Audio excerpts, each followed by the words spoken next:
Hey everyone, welcome back to another 6.5 on the road here at Evolve NYC 2022, brought to you by Cloudera, Intel, and IBM. I'm Daniel Newman, Principal Analyst at Future Research, joined by my esteemed colleague, co-host, Patrick Moorhead. Pat? How you doing, buddy? It's good to be here. It's good to be back. It's been a great day of conversations, and we've got another great one lined up here in just a few. No, it's super, and it was pretty special doing the kickoff for the event. I learned a lot. My energy is high. I've had many cups of coffee, and I am super duper excited to talk about products, because you know that in the end, I'm a product guy. I do. Right? Every once in a while, I've been on the road with you, and you've said something like, back 20 years ago when I had a real job. By the way, I do the same thing with my kids. I'm like, back 20 years ago when I in school, or when I was learning to drive, you know. Fortunately, back 20 years ago, I was still a child, but you know, we're not going to age ourselves out here. We're having fun. It's been a great event. Data is the theme, but we've taken that in a lot of directions, because I think what we've ultimately discovered here and at pretty much all the events we attend is that to get to those business outcomes that every company is trying to get to, it's going to take an amalgamation. It's going to take a really great data management strategy. It's going to be coupled with having the right partners, the right applications, the right infrastructure, architecture. And who better to talk architecture with than the Chief Product Officer at Cloudera. Suds, welcome to the show. Excited to have you here. How you doing? Doing good. Thanks for having me. So quick intro and specs for everybody out there. Sure. So I'm Sudhir Menon. I'm the Chief Product Officer for Cloudera. I've been with Cloudera for about 3 years. I used to run the platform business before that. I've been an entrepreneur. I've run my own startup in the past and worked for companies like VMware and Pivotal and others in the past. I run R&D and support, which means that everything that goes right, I get credit for it, and everything that goes wrong is my problem. Now wait a second, that's changed since I was doing products 20 years ago. Nice. Actually, it was only 10 years ago. Okay. But where typically, if something went right, it was the office of the CTO or somebody like that got credit. If it went wrong, it was your credit. But no, listen, we're here to talk about, I think what's on everybody's mind relating to Cloudera is how do you ultimately make your decisions about your roadmap? And a lot of companies take hey, tech first, it's shiny object, let's go shove it in here, which by the way, all due respect for technology, but I'm sure you have a different methodology that's driven by some trends, and maybe if we could start with some macro trends that are directly impacting decisions that you make on your roadmap. It's a very good question. We, as Cloudera, and we serve some of the largest enterprises, we actually, I would say, have the luxury of learning from our customers, understanding real world problems, understanding what are the business outcomes that they're trying to get to. And then as an open source company that actually had its start in open source, we still have the grassroots community. We work with developers, we look at trends in the data space, and it's safe to say that almost every improvement or any innovation that has happened in data over the last 10 years has been driven out of open source. So we get both perspectives. Right. And we kind of try to amalgamate the two in coming up with the decisions that we make for the product.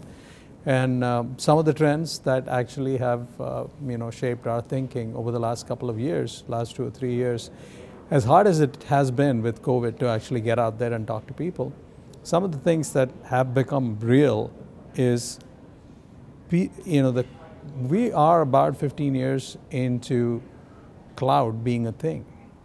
And I think 15 years, just like your financial advisor, you've been with your financial advisor for like 1 year, you don't know what their performance is like. 5 years later, there's a track record. 10 years later, you know how much money you paid for what you got, right? So we are in that phase of cloud adoption. So people are starting to take a look at I am in steady state. What does my cost profile look like? The other thing is that we've gotten, that is one trend. The other thing that we are seeing is, initially it was all about who has the skills to get on the cloud. So the old school companies were like, no, we're not going to do it. Some of the startups were like, hey, we're going to go crush this. Right. Now what has happened is that you are starting to see CIOs worry about technology lock-in, right? I mean, do I have the right skills? Am I actually locking myself up? So that's another thing which is actually driving the conversation around hybrid. The third thing, which is actually more of the grassroots thing, is that, look, I mean, we were the beneficiaries of the innovation that led to this whole big data ecosystem. All of those Apache projects that we worked on that became part of our platform were base level innovations that, you know, were signaled the start of an industry. 15 years later, what we are finding is that innovations now actually have to satisfy multiple cohorts of people. If you come up with a new open source innovation, it actually has to work with things that are there in the ecosystem today in order for it to be picked up, right? Similarly, things like enterprise readiness, backwards compatibility, these things are becoming very real for customers. And so the open source community actually has to innovate. And this was the, this was the theme of one of my keynotes recently, that open source itself has to become much more industrialized. So that's one macro theme. Hybrid is another thing. And the third thing is cost. Because, back when you were doing products, you remember we talk about user kernel crossings. Every time a piece of data goes into user mode down into kernel mode, there is an I don't think they talk about that, things like that anymore. Thank goodness. Here's the deal though. When you use 5 products to actually build your application, you're incurring the costs for all of those user kernel crossings. So the TCO argument becomes actually very real, because now you're paying by the minute. Right. You're paying by the second actually, right? So those are some of the trends that we see driving. So the other thing is, like, this ecosystem has become very, it's become very varied. Like, so observability becomes a key part of how customers are able to keep their systems running. So those are some of the themes that actually drive our thinking, both top down, bottom up, and that's how I make decisions. I appreciate that. So maybe we just kind of drill down on a one-by-one basis. I feel like you spent a little time on open source. You kind of dug, and then you got to the next two, and you went quickly with hybrid, and then cost, and then you observability, and maybe, Pat, we can just kind of ping pong. Sure. Because I'd love to, watching the opening keynotes, I found out that my cloud sucks. Thank you, Patrick. But in all seriousness, I did see theme from speaker to speaker to speaker, and hybrid was a theme. Cloudera seems to be doubling, tripling, quadrupling down on hybrid. Talk a bit about that theme as you're seeing it and how it's driving your product. I mean, 3 years ago, when we talked about hybrid, people would look at us, I mean, they would be polite, but people were like, well, these guys didn't cut it in the cloud, so they want to talk about hybrid, right? That's no longer the case. Now, what we knew at the time, and common sense ultimately wins out, but what we knew at the time was, if you are running workloads on hundreds of petabytes of data, and you're burning up thousands of CPUs, and you're running them 24/7, it is only a matter of time before you figure out that the cost doesn't work out. Okay, so that happened over the last 3 years as workloads matured. This is true of, as you get more experience, you learn, you have the track record. So when that happened, people were like, look, there is absolutely no argument that building new applications is faster and easier if you go to the cloud, because who wants to wait 3 weeks to get something, hardware provision? Right. Who wants to wait, 6 months to get through legal approval to actually buy software? The cloud simplifies all of that, and there is no way that it's ever going to go away. But once you build these applications and once you get them into production, what happens is, like, you're now successful. Let's say you're running a data warehouse, you're running some workloads that produce dashboards. Your dashboard is popular. More and more people actually ask for it. So now these are like custom slices on that data, which means you're burning CPU, you're burning memory and networking and so on. So the cost starts to increase. If you're running workloads that need to run 24/7, there comes a point in time where it doesn't make sense to run those workloads in the cloud, especially for organizations that can amortize that cost over with hardware that they have on-prem.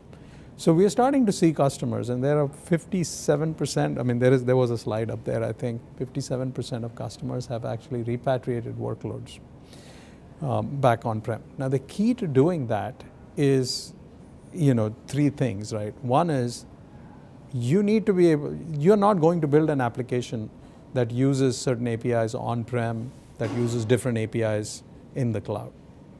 You need a common layer of security governance. You don't want to have a security model here and then have a different security model with Amazon and a different one with Google. Those things cause a lot of friction. Or incompatible. And they're completely incompatible, right? So you want to have security, you want to have lineage of where the data, and then you need a policy-driven way of actually moving data and metadata and the workload itself.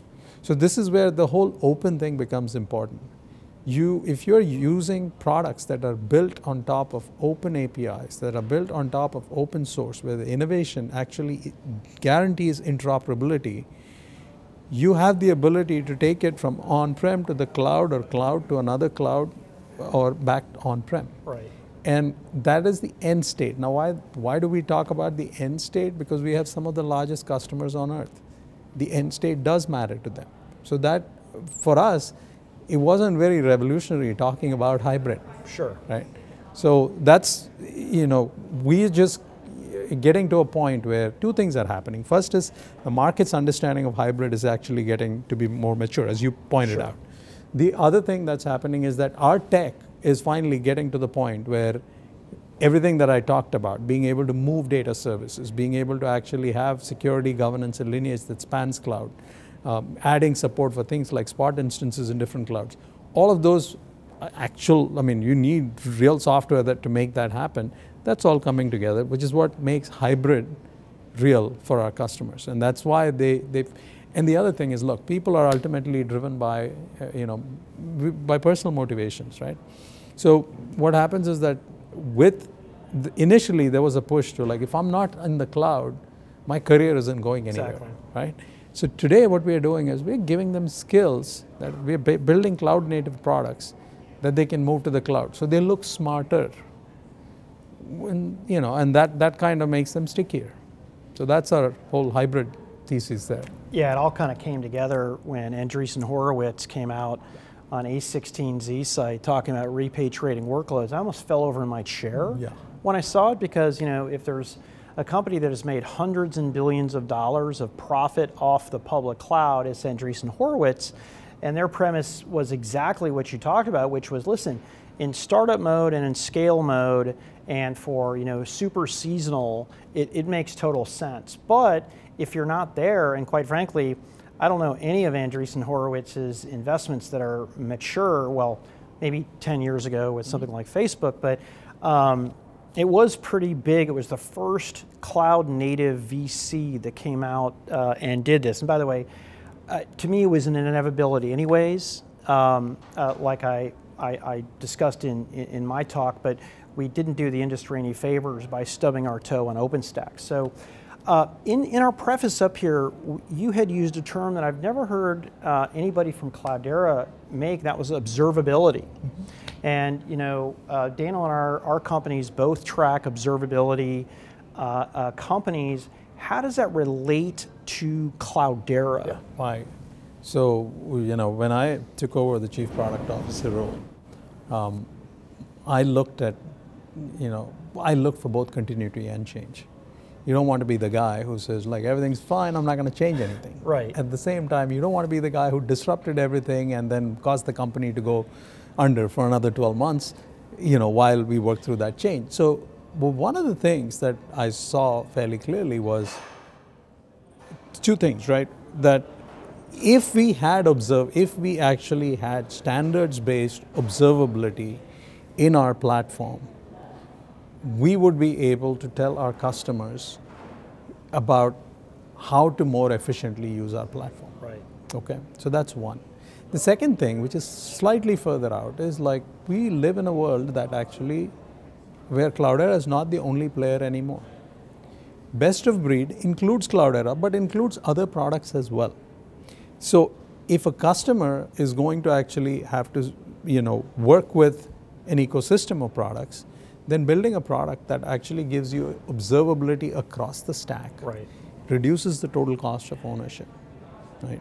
My initial, instinct was not to go and buy, not to go and build the product. We actually had a product called Workload Manager. But then, we looked at our options and we said, anything that we build needs to work, needs to span on-prem and the cloud, needs to be available in PaaS and SaaS form factors, needs to be available, and needs to use open standards. So we felt we had a healthy start on that. So we think that that's going to pay off big time.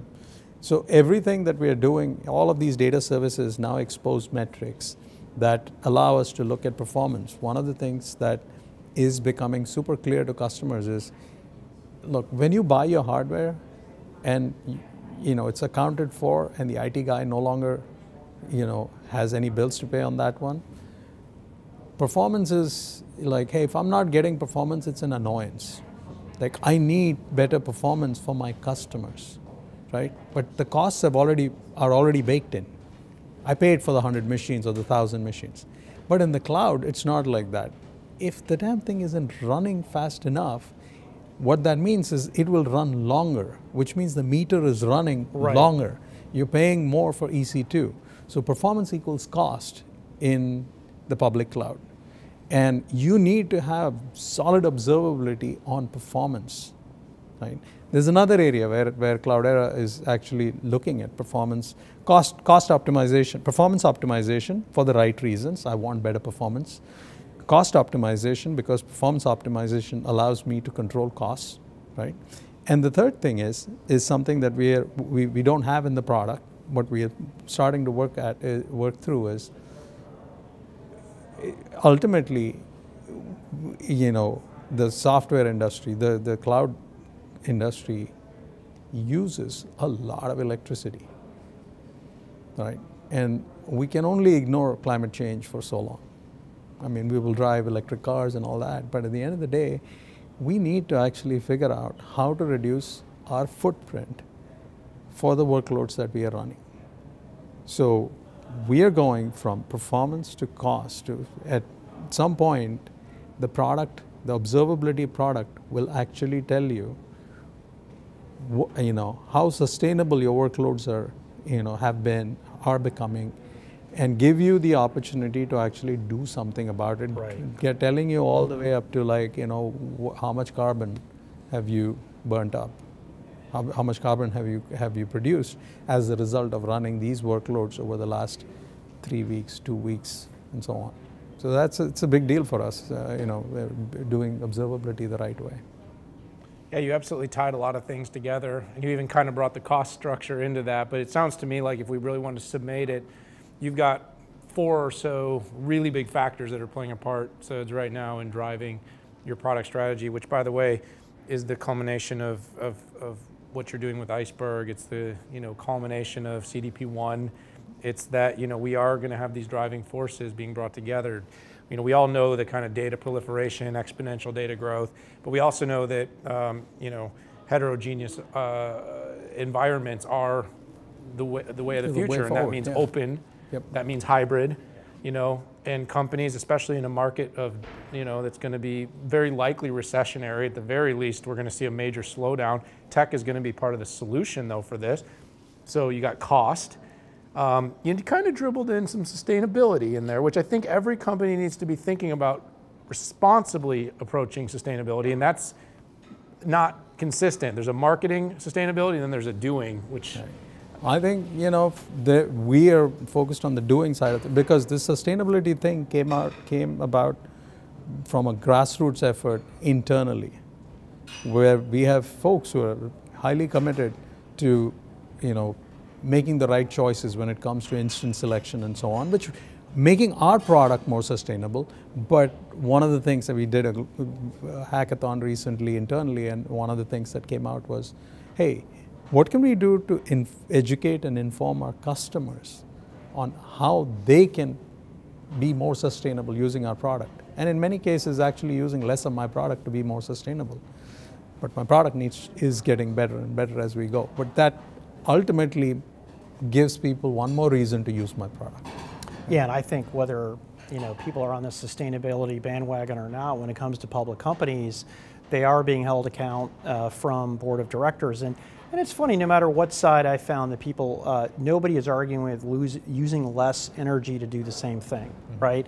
I see that as efficiency. I think the rub gets into where maybe you went a little bit too far and there was a counterbalance. But I think like any type of thing, we'll find our stasis point here. So Suds, I want to thank you for coming on the show. I mean, I feel like I have a lot better idea of why you make the decisions that you make. And I've also, I've been accused of not being the best listener in the world, but I did hear a few future forward things that you're looking at. And whether it's observability, whether it's sustainability, different levels of openness, it's really exciting to see. I will tell you in the future, I am looking forward to CDP1 and where that goes. I feel like that's a force multiplier for you that nobody is counting into anything. But listen, I know you have there's a lot of execution work that needs to be done in moving customers to CDP Cloud. So I don't want to get the horse before the cart here, but anyways, thank you so much for being on the show, and we hope we'll have you on again. Oh, thanks for having me. It was a pleasure. I appreciate that. So this is Pat Moorhead at Evolve 2022 here with my co-host Daniel Newman, Futurum Research and Chief Product Officer of Cloudera. Suds, thank you so much. We hope you liked the show. Hit that subscribe button if you liked it. Give us feedback on Twitter. You know where we live. Have a great morning, afternoon, evening, wherever you are in the globe. Take care.